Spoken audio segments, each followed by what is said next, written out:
Le conflit dure depuis 18 mois entre l'Irak et l'Iran. La semaine dernière, les Iraniens ont lancé une grande offensive à laquelle ont participé plusieurs dizaines de milliers de soldats pour reconquérir les portions de territoire que l'armée irakienne avait envahies en septembre 1980 dans les débuts de la guerre. Alors notre envoyé spécial, Julien Galeotti, revient du front irakien et il fait le point sur les revers subis par l'armée de Bagdad.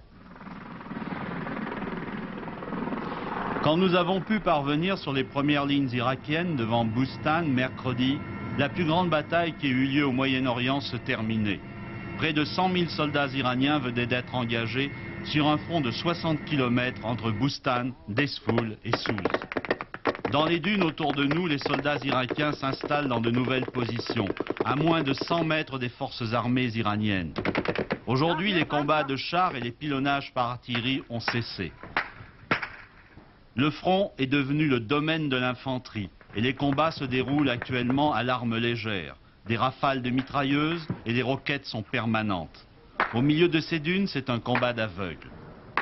Dans cette position avancée que nous avons visitée, soldats et officiers irakiens ont bon moral. Ils croient avoir stoppé l'offensive ennemie.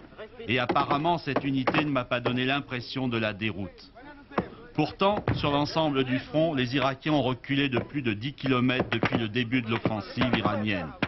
Ils reconnaissent avoir eu des pertes, près de 3000 prisonniers ou morts.